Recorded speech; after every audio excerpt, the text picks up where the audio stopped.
Purihin ng Diyos. Magandang umaga po sa inyo lahat mga kapatid. Ako po ang inyong lingkod na si Pastor Rene Reyes ng Charismatic Cathedral, Christ Life Christian Fellowship. Ang muling nag-aanyaya sa inyo na samahan ninyo po ako sa pangumagang pagbubulay-bulay ng makapangyarihang salita ng Diyos. Ang ating pong pagbubulay-bulayan ay ang Juan, Kabanatang 14, talatang 27. Ganito po ang sinasabi. Kapayapaan ang iniiwan ko sa inyo. Ang aking kapayapaan ang ibinibigay ko sa inyo. Hindi ito katulad na ibinibigay ng sanlibutan. Huwag kayong mabalisa, huwag kayong matakot. Purihin ang Diyos. Ang pamagat po ng ating pagbubulay-bulayan ay si Jesucristo ang ating kapayapaan.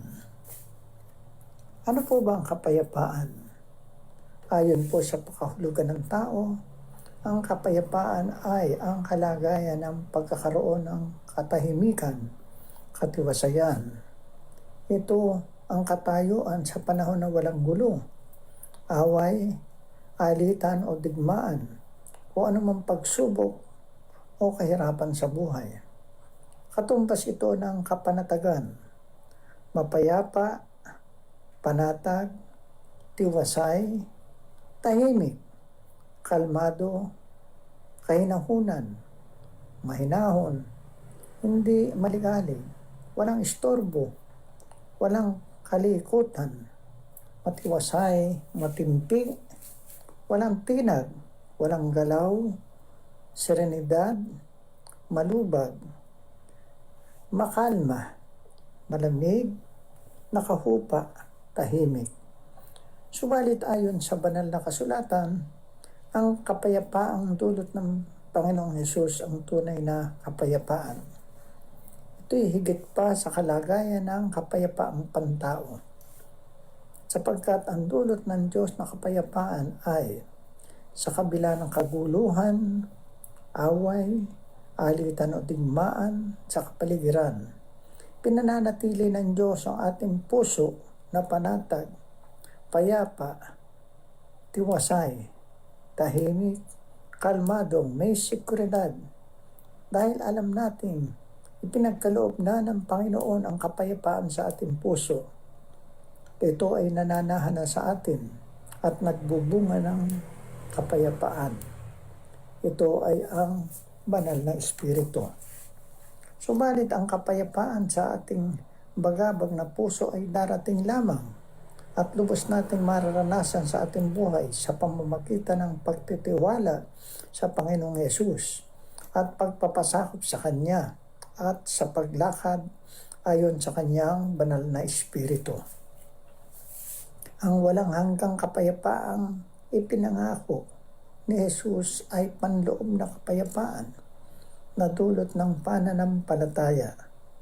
Ipinakikita sa patuloy na pagsunod at pagsisisi at banal na pamumuhay. Ito'y kapayapaan ng Espiritu na nadarama ng puso at kaluluwa. Sa kapayapaang ito, hindi tayo magkakaroon ng takot sa daigdig na puno ng hidwaan at kaguluhan.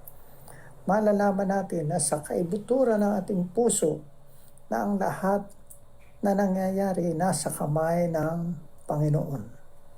Tunay po na lahat ay nais ng kapayapaang ito. Subalit nakalulungkot ang madalas na ginagawa ng marami ay mga bagay na magdudulot ng kawalan ng kapayapaan. May kapayapaan ba sa pagiging mapanakit o palaaway? Ng damdamin man o emosyonal man o pisikal? May kapayapaan ba sa kahalayan? May kapayapaan ba sa korupsyon? May kapayapaan ba sa kawalang kadelikadesa? Sa pangangalo niya? Homosexuality? May kapayapaan ba sa pagnanakaw? Panloloko? Pagsisinungaling? May kapayapaan ba sa kawalang katarungan? Sa pagkagumon sa droga, alak, pornografiya, pang-abuso sa iba?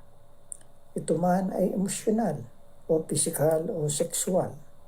May kapayapaan ba sa patuloy na pagsuway sa kalooban ng Diyos?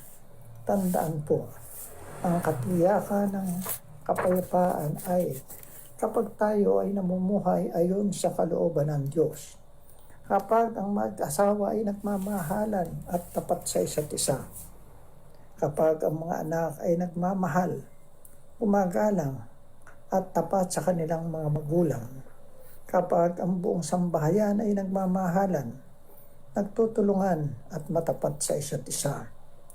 Mapayapa ang iglesia kapag ang bawat manampalataya nagmamahalan at may pagkakaisang naglilingkod sa Panginoong Diyos. Ang pagmamahalan, pagkakaisa, pagtutulungan, pagmamalasakitan at katapatan ay kinakailangan para maging mapayapa ang buhay ng Kristiyano. Ang kapayapaan ito sa ating nababagbag na puso ay mararanasan lamang natin habang pinag-aahari po natin ang Panginoong Jesucristo sa ating buhay.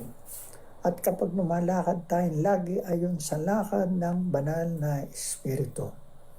Sinasabi po ng Panginoong Yesus sa Juan Kabanata 14, talatang 27, ang kapayapaan ay iniiwan ko sa inyo.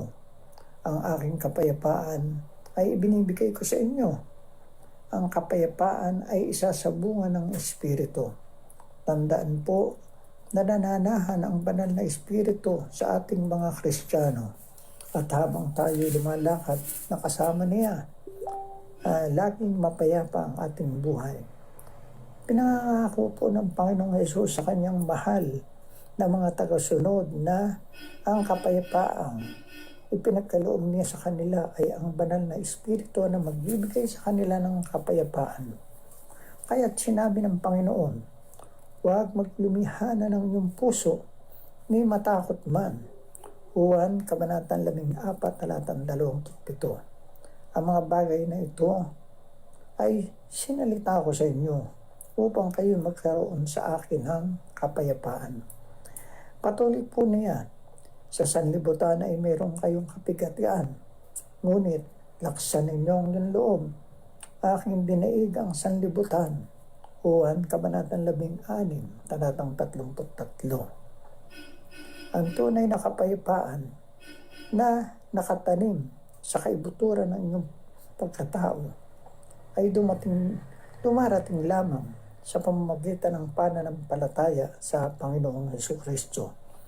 Kapag natuklasan ang mahalagang katotohanan ito, ay nauunawaan at ipinamuhay ang mga alituntunin ng Ebanghelyo, lubos na kapayapaan ng titimo sa puso at kaluluwa ng mga anak ng ating Ama sa Langit.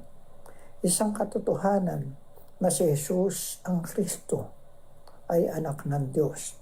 Sa pagsunod po natin sa Kanya na may pananampalataya at pagtitiwala, matatagpuan natin ang di maliring na kapayapaan at mararanasan lang ito ng sino mang nagtiwala at nagsuko ng kanyang buhay sa Diyos. Taga Pilipos, Kabanatang 4, talatang 7. Tayo po'y manalangin.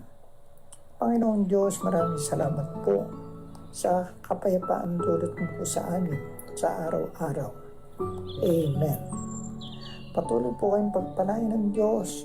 Maraming salamat po muli sa inyong pakikisa sa pangumagang pagbubulay-bulay ng makapangyarihang salita ng Diyos. Have a blessed day.